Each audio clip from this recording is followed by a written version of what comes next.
Hello and welcome to Straightforward with me, Scott Craig.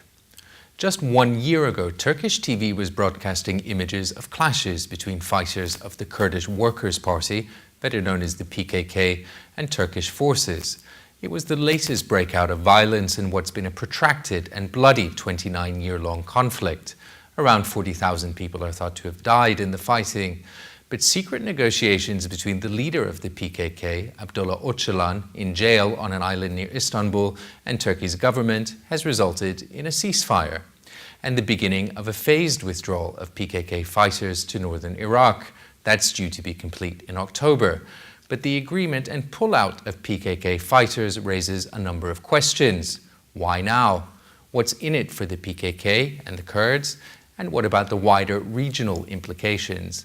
And how will Iraq's government react to fighters from an outlawed group considered to be a terrorist organization by Turkey, the EU and US arriving in its territory? Baghdad says it is opposed to the move. More on that in a moment with my guests, but first this report on the beginning of that pullout by the PKK. This was the reaction on a day many on both sides of this 3 decades-old conflict thought they'd never see. A peace plan between the Kurdistan Workers' Party, better known as the PKK, and the Turkish government. It's a conflict that's killed an estimated 40,000 people and cost the Turkish economy an estimated $300 billion. It follows months of secret talks between Turkey's government and Abdullah Öcalan, the jailed PKK leader. Exact details of the deal remain secret, but PKK militants have already started to pull out and move to northern Iraq, something the Iraqi government says could harm its and the wider region's security. Many analysts believe it's the regional dimension which is key to Turkish Prime Minister Erdogan's thinking. He recently visited Washington for talks on Syria. He's made no secret of his opposition to Syrian President Bashar al-Assad, and some observers believe a peace deal with the PKK will now see Kurdish forces start to fight forces loyal to Assad. But it leaves the question of what the Kurds get in exchange. An end to scenes like this would certainly bring benefits to both sides. Their stated aim of a fully independent state has already been scaled back to autonomy, and new constitutional proposals in Ankara would see references to ethnicity removed, something which had effectively barred Kurdish language education. And Mr. Erdogan seems intent on trying his hand at the presidency, an office that would be beefed up after the constitutional reforms, and he'll need the support of many parties and groups to achieve that. But after 29 years of fighting, it still leaves many asking the question, why peace now? Well, to discuss this, I'm joined in the studio by Ala Al-Khatib, who's an Iraqi writer, and by Skype, I'm joined by Fadi Hakura, who's a Turkish affairs analyst at Chatham House. Fadi Hakura, let me come to you first. That is really the question, isn't it, that a lot of people have on their minds. Why has this agreement come about now? First of all, it's not an agreement between the Turkish government and the PKK. What you have are a set of understandings dealing basically with a ceasefire by the PKK and withdrawal of PKK fighters from Turkey back into the mountains of northern Iraq. Why now? I think there's a number of reasons. One is that the Prime Minister Erdogan is trying to seek the support of the PKK and the Kurdish nationalists for his presidential ambitions, for the presidential elections in August next year. Also, Prime Minister Erdogan wants to try to influence developments in northern Syria, given that the Syrian Kurds there have essentially carved out a semi-autonomous zone. And thirdly, the fact that in September last year, Kurdish nationalists went on hunger strike. Around 700 Kurdish nationalists in Turkish prisons went on hunger strike, and Prime Minister Erdogan struck a deal with Abdullah Öcalan, the PKK leader, that in return for ending the hunger strike, Turkey would initiate a dialogue with the PKK. There's a lot to unpick there, and I want to get into all of the things that you've mentioned. But first, is there a domestic danger politically for Erdogan? I mean, could this backfire? No doubt it can backfire if Prime Minister Erdogan essentially does not deliver the goods, quote unquote, to the PKK and the Kurdish nationalists. What the Kurdish nationalists are looking for are some significant political concessions on the part of the Turkish Prime Minister Recep Tayyip Erdogan, and it's unlikely that he will deliver on those concessions. What calculation is probably going through his mind is that in the best case scenario, he could try to string the negotiations along. He could try to postpone them, to prolong them as much as possible, and to prolong the peace between the Turkish government and the PKK at least until the presidential elections in August next year. Al-Khatib, what is your reading of this situation in terms of the timing, first of all? Why now? Because, of course, obviously it comes at a time of great significance in the region. Obviously, Syria we'll discuss in more detail. But just initially, what is your reading of why now? Why now? That's a very important question. But I would like to say now, the negotiation started in end of 2012, but the result announced now. That's is different. Why now? There are as many reasons in this situation. The first one, the Erdogan policy failed in Syria. That's as one reason. And two, the cooperation between the Qatar and Turkey. Now he reached to the closed road. We saw, because in the last week, the King Abdullah, Saudi Arabia, he announced the file of the Syria, the situation in Syria, an issue in Syria. He's delivered to Saudi Arabia, and it has more pressure from America to Qatar and Turkey have to solution this issue. In Iraq, why? I think the questions have to become so. Why Turkish government won't solving this problem in north of Iraq? That's internal problems. That's Turkish internal problem, not Iraqi internal problem. That's why the Turkish government choose solution these problems in north of Iraq. I think the Turkish government, the Erdogan policy, he have this agreement with the Kurdish government in the origin north of Iraq. And the first that is a Prussian paper to Iranian. You have the problem between Iranian and American about the atom file. I think now Erdogan, he won't direct to internal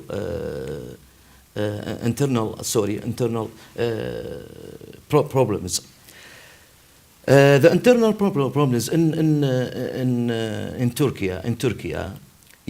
We have many problems in Turkey. The first one of these problems, the Alawite. We have 20 million Alawite in Turkey. Now there is Alawite angry in Turkey about the Erdogan policy to Syria. Some from Alawite in Turkey support the President Assad.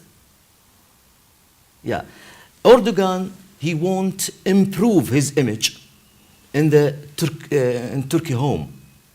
He was improved. Who can improve this his image in the outside and inside? Not also for Erdogan and his party. He was improving his image and his party in the interior because he coming to the election.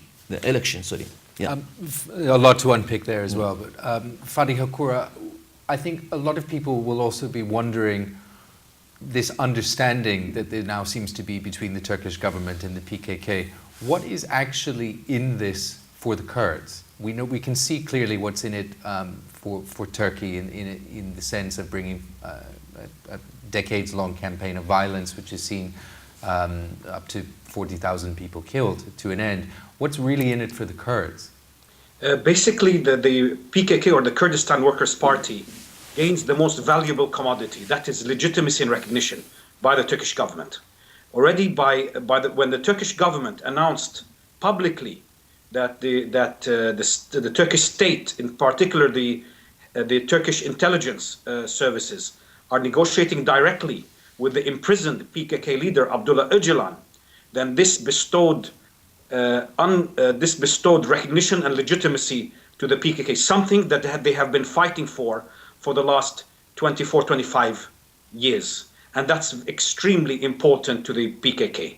Just to give an example, when the PKK leadership in the mountains of northern Iraq, the PKK leader there, Murat Karayollan, announced the withdrawal, the start of the withdrawal of PKK fighters from Turkey back into the mountains of northern Iraq, over 50 Turkish journalists covered his press conference. And that is unprecedented in the history of the PKK's quarrel with the Turkish government and the Turkish state. And what essentially do they then do with that legitimacy? Because it's fine to gain it, but then the question becomes, what does one do with it? Because already Kurdish aims have already been scaled back. What's the objective now? The Turkish, the PKK, or the Kurdistan Workers' Party, has in a sense abandoned its original aim of Kurdish independence. But what they are now seeking is substantial autonomy. That is the devolution of power, the decentralization of power from Ankara, from the Turkish capital, to the Kurdish southeastern part of Turkey, in particular to the local municipalities run by Kurdish mayors in the southeastern part of Turkey. And that looks unlikely to happen anytime soon. Also, the PKK now, given the current developments in Syria, and given the emergence of a semi-autonomous or semi-independent Kurdistan regional government in northern Iraq, now the PKK now is at the center of developments. And that is also something very, very important, and a very important achievement. Now, what will happen in the future, we really don't know. What I suspect is that Prime Minister Erdogan is unlikely to deliver on the expectations now held by the Kurdish nationalists, and in particular the PKK, and there is a possibility that the PKK can use its now newfound legitimacy to initiate a Kurdish Spring in southeast Turkey, that is a Kurdish kind of popular uprising, or perhaps go back to violence. And if they do that, they would lose much of the goodwill that they have generated recently. Al-Khatib, the Kurdish Spring, is that a possibility in your analysis too? Yes.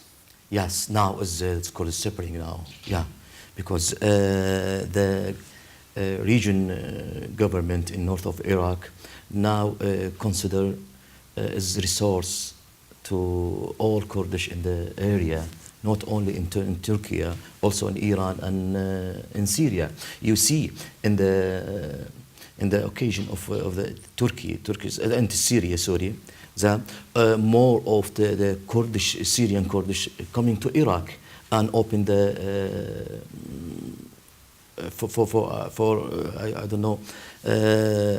He coming here to resident in north of Iraq, in Arbil and Sulaimaniya, and the origin government in north of Iraq provide to Kurdish, Syrian Kurdish is more supporting and resistance to opposition Kurdish there. Yeah, is very clear. The Kurdish government in north of Iraq, the origin government, that's resource to all Kurdish. The Kurdish Turkey the Kurdish in Turkey, they feeling he have more power, and he have is more area to coming here in north of Iraq. I think in the other side, origin government in Iraq, in north of Iraq, the Kurdish government, I mean, yeah, they want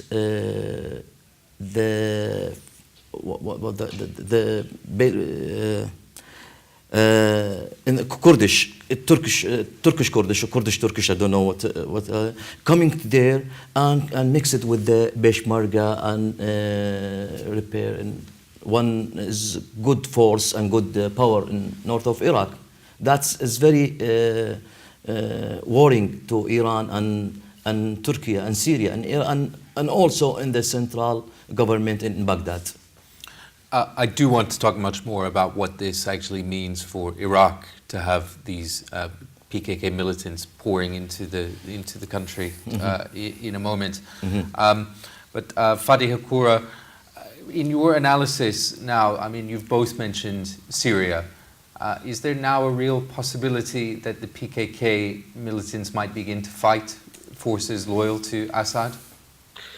If you look in Syria, there are basically two main Syrian Kurdish groups. There's the Kurdish National Council that is loyal to the president of the Kurdistan Regional Government in northern Iraq, Masoud Barzani, and there is another Syrian Kurdish outfit called the PYD, or the Democratic Union Party, that is affiliated to the PKK, or the Kurdistan Workers' Party. And what you see now in northern Syria is a tensions, or really tensions going on between Masoud Barzani's the Syrian Kurds loyal to Masoud Barzani and the Syrian Kurdish outfit loyal to the PKK. And what we can see is that the PKK outfit in northern Syria is far more organized and cohesive and integrated and effective, and a more effective fighting machine than the Syrian Kurdish groups affiliated to Masoud Barzani, the president of the Kurdistan regional government. So at the moment, the momentum in northern Syria is in favor of the PKK, and that was one of the motivations that prompted Prime Minister Erdogan of Turkey and the Turkish government to at least to initiate a dialogue with the imprisoned PKK leader Abdullah Öcalan. We're taking a short break now on Straightforward, but stay with us. Welcome back. You're watching Straightforward with me, Scott Craig, and my guests today are Fadi Hakura and Ala Al-Khatib, and we're talking about the ceasefire between the PKK and the Turkish government and the movement of PKK fighters into northern Iraq and what that means for the wider region. Fadi Hakura, just before we went to the break, you were talking about, I'd asked you the question about the Kurds possibly fighting against Syrian forces.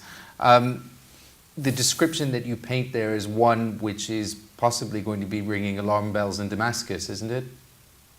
Well, one should keep in mind that in the 1990s, Damascus provided sanctuary to the PKK during its war with the Turkish security forces and the Turkish military. So there are long-standing ties between Damascus and the PKK.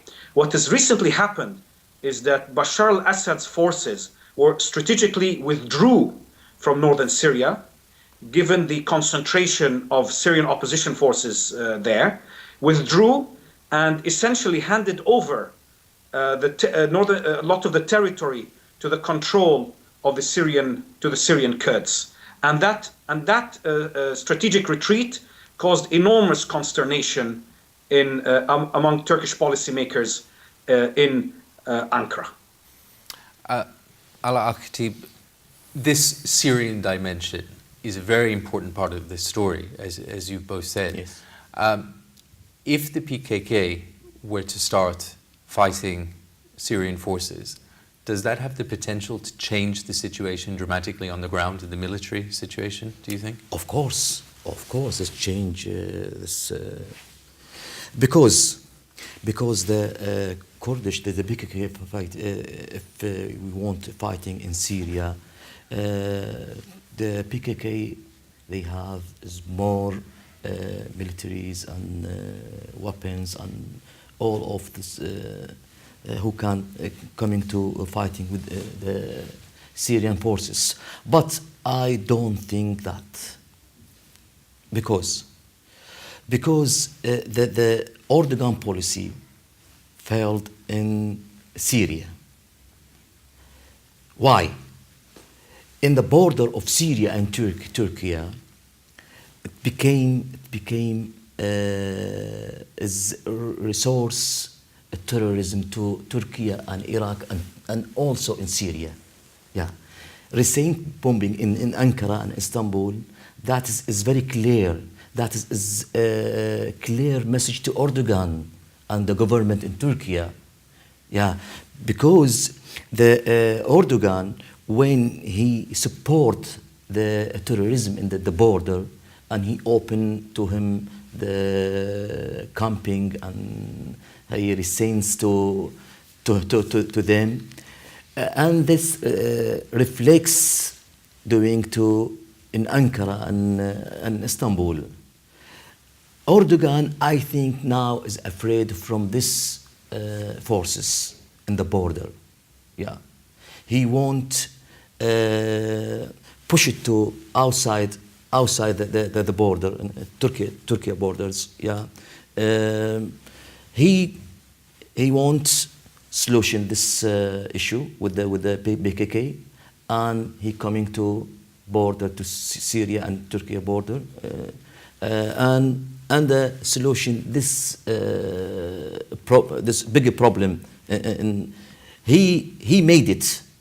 He made it. Erdogan made his this forces and made this problem, and he think he can file Bashar al-Assad, but after 2 years and more than 2 years, with this Iranian support and Russian support and the China support to Bashar al-Assad government, yeah, in Syria government, he feeling, the Erdogan feeling, and the others feeling they can't fail feeling failed the Bashar al-Assad.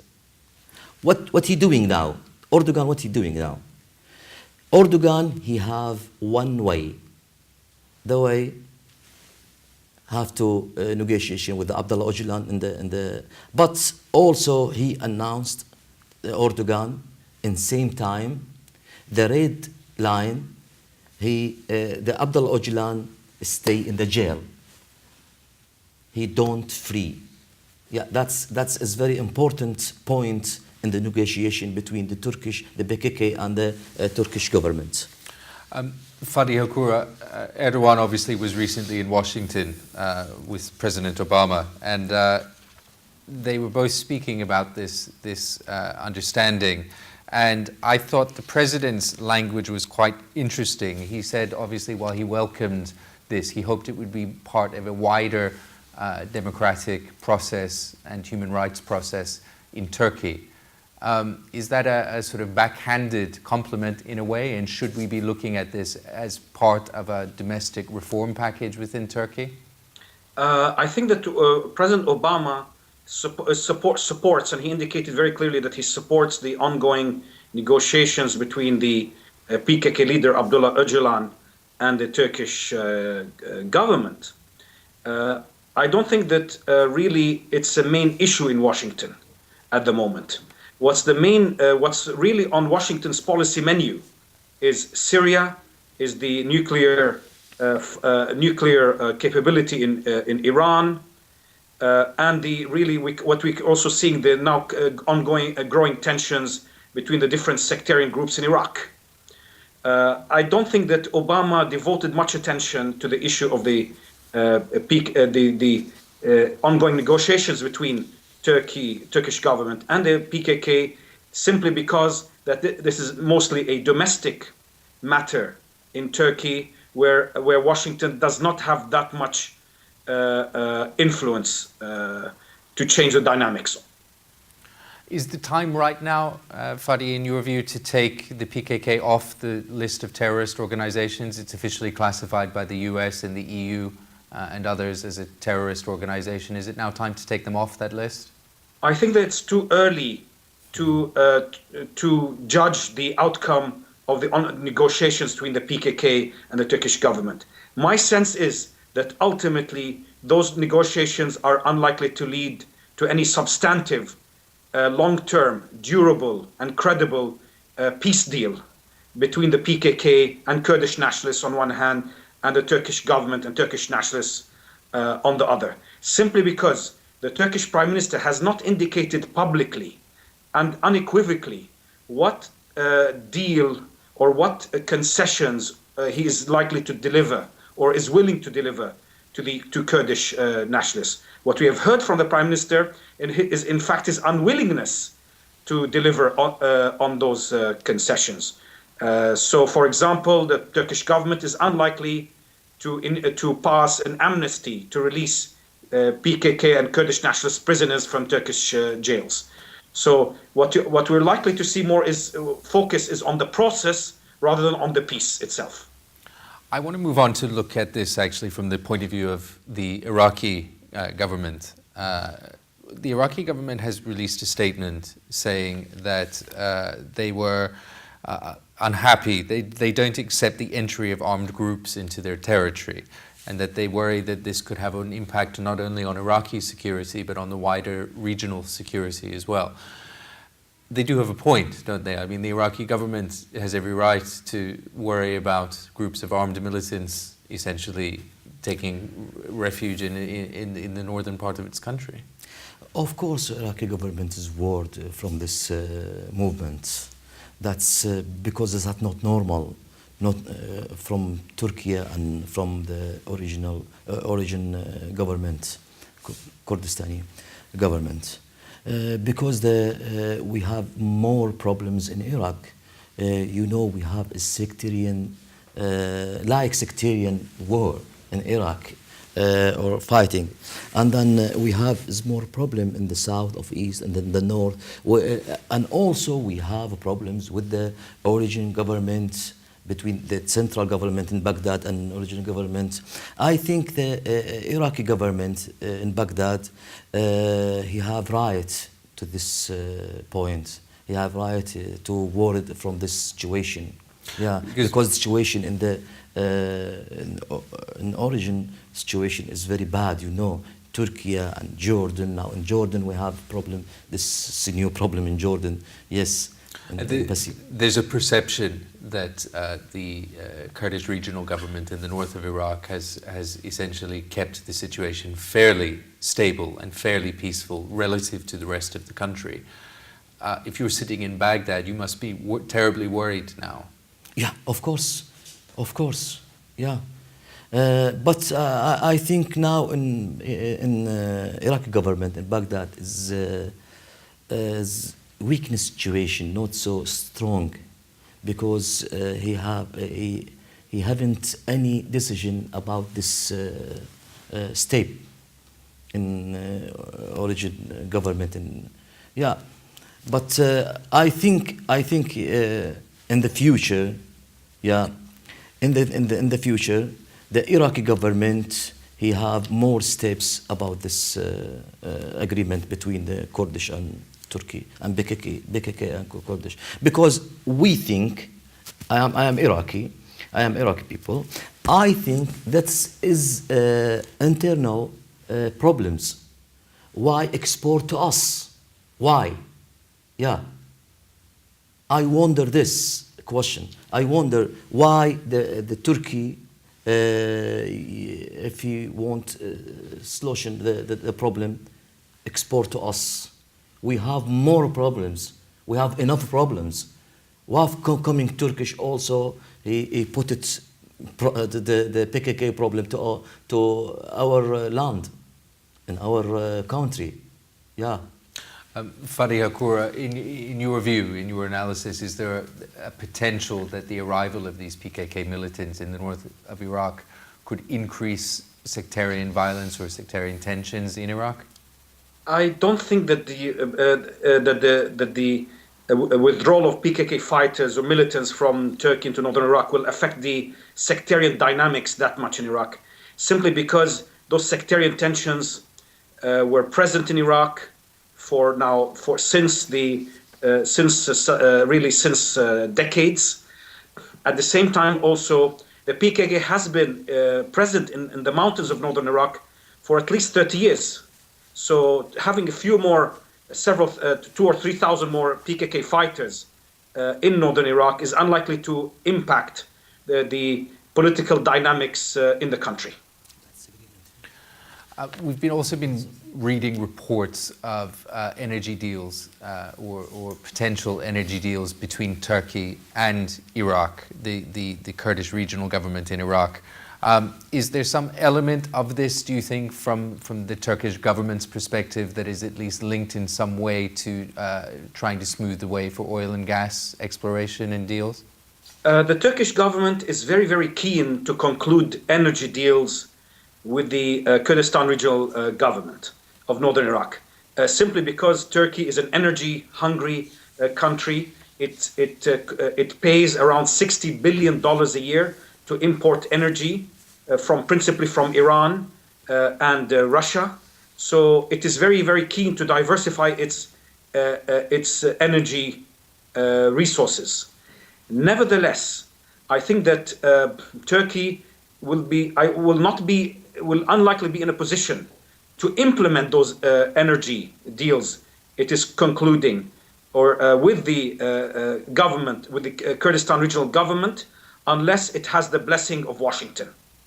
And at the moment, Washington is not keen for Turkey to conclude bilateral energy deals with the Kurdistan regional government without the support of the central government in Baghdad, to avoid a further fragmentation of the territorial integrity of Iraq. We're taking another short break now on Straightforward, but stay with us, more to come. Welcome back. You're watching Straightforward with me, Scott Craig. Just before we went to the break, I was asking Fadi Hakura about the energy angle to this story, energy deals in the north of Iraq. How big an influence do you think that is in this story, Ala Akatib? That's the central story. The central story. In the Why do you say that? Because the Kurdistani government in north of Iraq depend on this the resource of energy. He depends to Iran and Turkey. Yeah, from the electrics and so on. And you know, you don't forget is a very important step, the Nabucco pipe. Yeah, Nabucco pipe coming to Azerbaijan and Tajikistan and coming to north of Iraq and go to Turkey and leading to Europe. That is very important. That is a pipe making against Russian. Russian now, he won't fail this politic in this area against America. You know, the resource of energy resource is very important for all world, not only for Iraq or Kurdistan. Kurdistan now needs more money. Who can get this money? Who can this? That is a question. It's a very important question to the Kurdish government in north of Iraq. Just this one way to get money from the energy resource and the petrol and gas. Yes. The Kurds are widely thought of as one of the largest stateless minorities in the world, if not the largest stateless minority in the world. There are about 30 million Kurds estimated to be living in Turkey, Iraq, Iran, Syria, primarily. The PKK ambition was for a united Kurdistan. In that respect, that aspiration seems to have totally failed. I see for the Kurdish peoples, I see they have right to make homeland to them. Yeah, I with this right. I'm not against the right. I'm not, but not expense to Iraq or Syria or other. You can solution this problem via dialogue, via negotiation, not via force. I think this step for the entry PKK force to north of Iraq, that's enforced. That's enforced, not via negotiation. I think, they have right to make homeland to them, but not in this way. This way is very, very wrong. Yeah, that's not true way. That's not true way, because that's bad reflection to other peoples in this area, for Iranian people and Iraqi people and Syrian people and Turkish people also. Yeah, we can help to them. We can help to them via negotiation, not enforce. We can help them to make homeland to the Kurdish. But in this way, I think it's wrong step, a strong way the Kurdish people choose. So PKK or origin Kurdistani in north of Iraq. Fariha Koura, were you surprised at all that there appears to be no aspect or element of disarmament involved in this process? I mean, when we look historically at other peace processes, essentially, where paramilitary organizations have agreed ceasefire terms, there is often an element of disarmament involved in that, but that doesn't appear to be so in this case. And isn't there therefore really a risk that, if there isn't meaningful reform which satisfies the demands of the Kurdish people in the PKK, that the campaign of violence could simply start again? The PKK leadership has made it very, very clear that disarmament is the last stage of the peace process. That once there's a political agreement between the PKK or Kurdish nationalists and the Turkish government, then disarmament will follow. I'm not surprised, therefore, that the PKK is not disarming, simply because it is not a weakened force. It has not been defeated by the Turkish security forces and the Turkish military. Its withdrawal from Turkey into the mountains of northern Iraq, it does not indicate, did not come out of any weakness, but rather out of strength. And that in a sense, the PKK is dictating the dynamics of the dialogue with the Turkish government rather than the other way around. In the cases that you have mentioned, for example, if we take the Northern Ireland peace process, where eventually the Sinn Féin IRA had disarmed, the Sinn Féin IRA came to the realization, given the fact that the changing dynamics, given that the United States stopped supporting the IRA and the Irish nationalists, Irish Catholics, came to the realization that they had to negotiate a deal with the British and Irish governments. We do not see that kind of realization with the PKK, at least at the present time. The example of Northern Ireland, I think, is a really interesting one, because also what you had in Northern Ireland was a process which eventually resulted in the political participation of those who had formerly been fighting the British state. So today, for example, we see people like Martin McGuinness, a former Sinn Féin commander who is actually now a member of the government. In fact, I believe he's the Deputy First Minister in Northern Ireland. And therefore, that sort of begs the question in comparison, where does this process in Turkey go? And is there any realistic prospect of seeing meaningful political participation of the Kurds in the Turkish political process? I think in the case of Northern Ireland, there was sincerity on all the main players in that peace process. The British government was keen to resolve the Irish question, so was the Irish government, so was the United States, and so was Sinn Féin IRA and their Protestant counterparts. I do not think we can sense that sincerity among in this case of the Turkish government or the PKK. Each side has entered into this dialogue process for ulterior motives. In the case of Prime Minister Erdogan, there might be a link to his presidential ambitions in August next year. In the case of the PKK, it's the fact that they're craving the recognition and legitimacy that the negotiating process with the Turkish government has brought to them.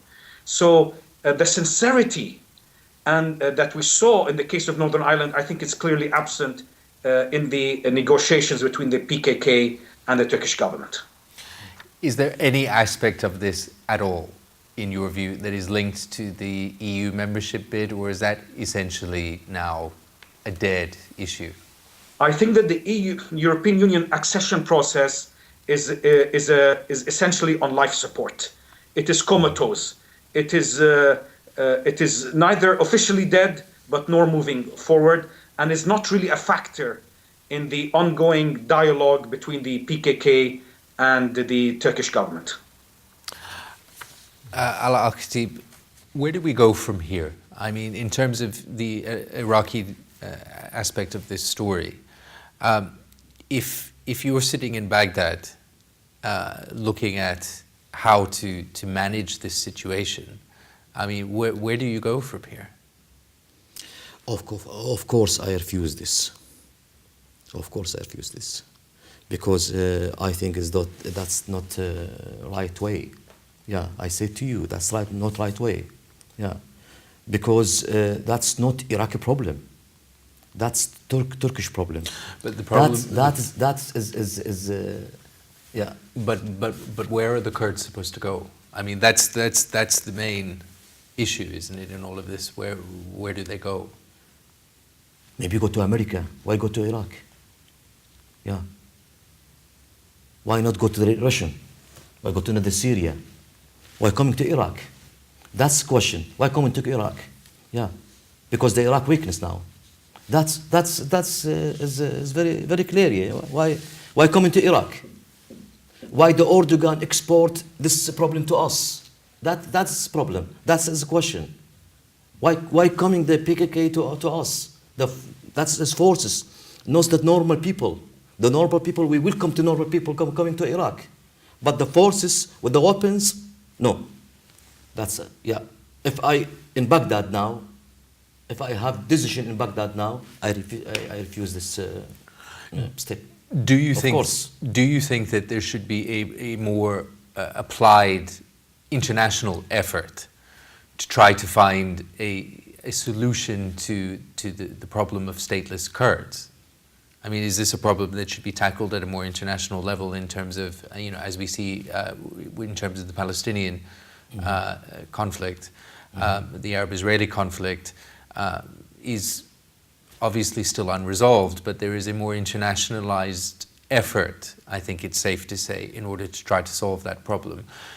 Is that something that you would like to see in this case also, a more international effort to try to solve the problem? Yeah, I would that. Yeah, I agree with you. Yeah, if we make the international effort on this issue, yeah, why not? Why not? Yeah, have to solution this problem. Have to solution this situation. This situation is very complicated. It's not normal. More than 30 million peoples without homeland, without country. But we understand the situation. But we can't understand why in Iraq, why expense to Iraq this problem. That's I can't understand this question and this issue. Why not coming to? Why not going to other country? Yeah.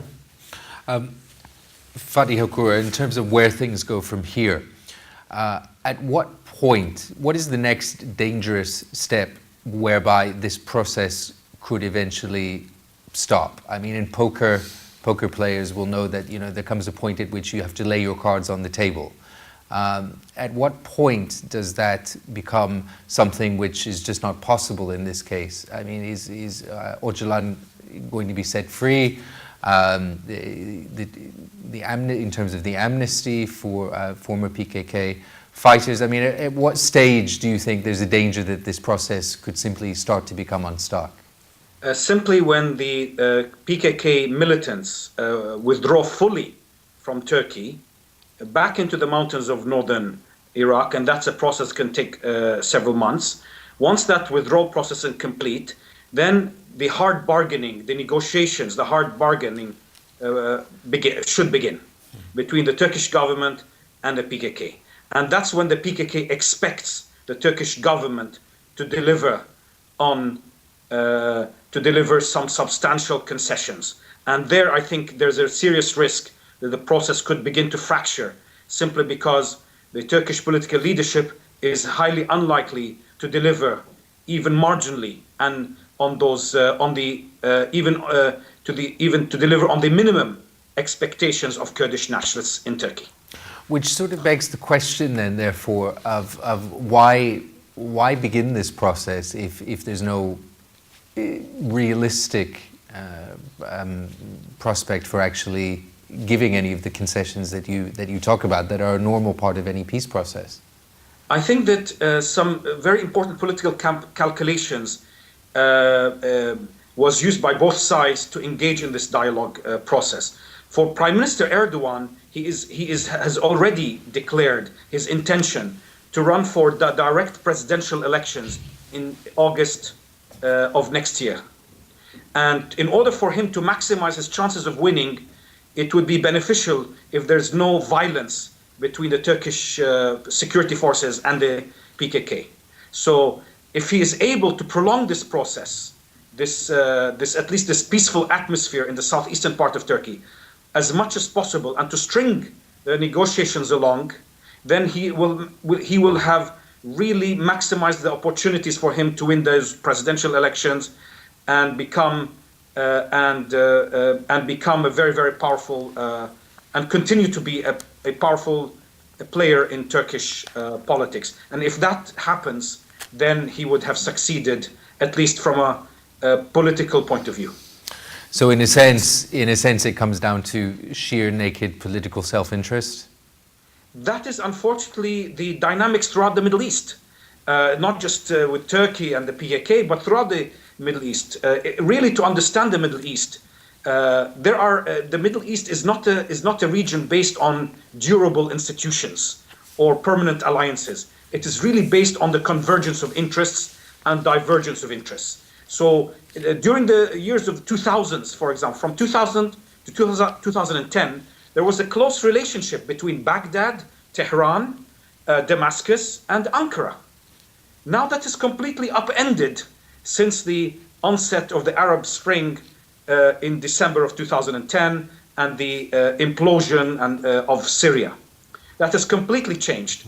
And the alliances in the region can quickly shift. So one day you could find that the Syrian PKK groups could ally themselves with the Arab Sunni fighters.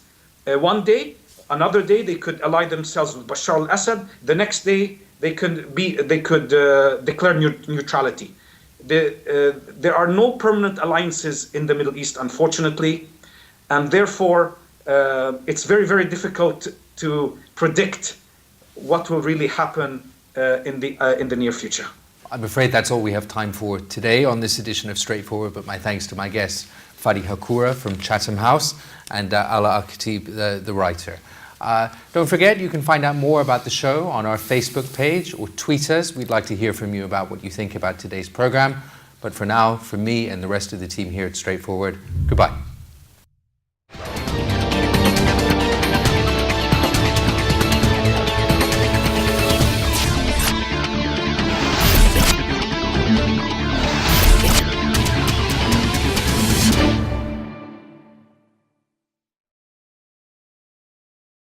you first. That is really the question, isn't it, that a lot of people have on their minds.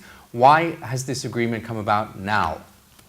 First of all, it's not an agreement between the Turkish government and the PKK. What you have are a set of understandings dealing basically with a ceasefire by the PKK and withdrawal of PKK fighters from Turkey back into the mountains of northern Iraq. Why now? I think there's a number of reasons. One is that the Prime Minister Erdogan is trying to seek the support of the PKK and the Kurdish nationalists for his presidential ambitions, for the presidential elections in August next year. Also, Prime Minister Erdogan wants to try to influence developments in northern Syria, given that the Syrian Kurds there have essentially carved out a semi-autonomous zone. And thirdly, the fact that in September last year, Kurdish nationalists went on hunger strike. Around 700 Kurdish nationalists in Turkish prisons went on hunger strike, and Prime Minister Erdogan struck a deal with Abdullah Öcalan, the PKK leader, that in return for ending the hunger strike, Turkey would initiate a dialogue with the PKK. There's a lot to unpick there, and I want to get into all of the things that you've mentioned. But first, is there a domestic danger politically for Erdogan? I mean, could this backfire?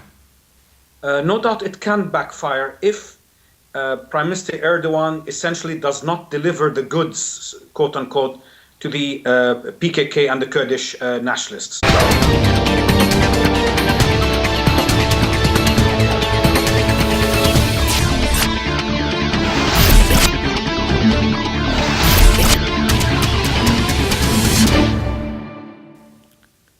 Hello and welcome to Straightforward with me, Scott Craig.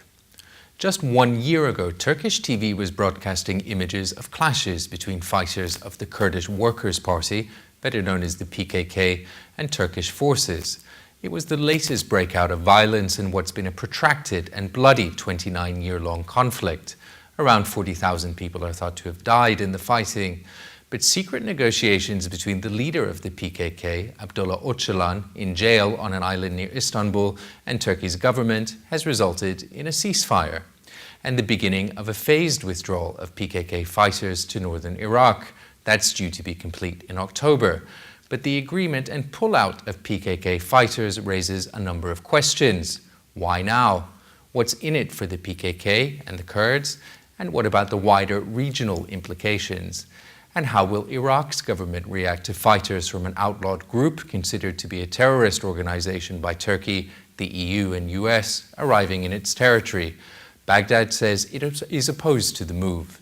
More on that in a moment with my guests, but first this report on the beginning of that pullout by the PKK. This was the reaction on a day many on both sides of this 3 decades-old conflict thought they'd never see. A peace plan between the Kurdistan Workers' Party, better known as the PKK, and the Turkish government. What the Kurdish nationalists are looking for are some significant political concessions on the part of the Turkish Prime Minister Recep Tayyip Erdogan, and it's unlikely that he will deliver on those concessions. What calculations probably going through his mind is that in the best case scenario, he could try to string the negotiations along. He could try to postpone them, to prolong them as much as possible, and to prolong the peace between the Turkish government and the PKK at least until the presidential elections in August next year. Ala Al-Khatib, what is your reading of this situation in terms of the timing, first of all? Why now? Because, of course, obviously it comes at a time of great significance in the region. Obviously, Syria we'll discuss in more detail. But just initially, what is your reading of why now? Why now? That's a very important question. But I would like to say now, the negotiation started in end of 2012. But the result announced now, is different. Why now? There are as many reasons in this situation. The first one, the Erdogan policy failed in Syria. That's as one reason. And two, the cooperation between the Qatar and Turkey. Now he reached to the closed road. We saw because in the last week, the King Abdullah, Saudi Arabia, he announced the file of the Syria, the situation in Syria, an issue in Syria. He's delivered to Saudi Arabia, yeah, and it has more pressure from America to Qatar and Turkey have to solution this issue. In Iraq, why? I think the questions have to become so. Why Turkish government won't solving this problem in north of Iraq? That's internal problems. That's Turkish internal problem, not Iraqi internal problem. That's why the government, Turkish government, choose solution these problems in north of Iraq. I think the Turkish government, the Erdogan policy, he have this agreement with the Kurdish government in the origin north of Iraq. Yeah. And the first, that is a Prussian paper to Iranian. Yeah. It's a conflict that's killed an estimated 40,000 people and cost the Turkish economy an estimated $300 billion. It follows months of secret talks between Turkey's government and Abdullah Öcalan, the jailed PKK leader. Exact details of the deal remain secret, but PKK militants have already started to pull out and move to northern Iraq, something the Iraqi government says could harm its and the wider region's security. Many analysts believe it's the regional dimension which is key to Turkish Prime Minister Erdogan's thinking. He recently visited Washington for talks on Syria. He's made no secret of his opposition to Syrian President Bashar al-Assad, and some observers believe a peace deal with the PKK will now see Kurdish forces start to fight forces loyal to Assad. But it leaves the question of what the Kurds get in exchange. An end to scenes like this would certainly bring benefits to both sides. Their stated aim of a fully independent state has already been scaled back to autonomy, and new constitutional proposals in Ankara would see references to ethnicity removed, something which had effectively barred Kurdish language education. And Mr. Erdogan seems intent on trying his hand at the presidency, an office that would be beefed up after the constitutional reforms, and he'll need the support of many parties and groups to achieve that. But after 29 years of fighting, it still leaves many asking the question, why peace now? Well, to discuss this, I'm joined in the studio by Ala Al-Khatib, who's an Iraqi writer, and by Skype, I'm joined by Fadi Hakura, who's a Turkish affairs analyst at Chatham House. Fadi Hakura, let me come to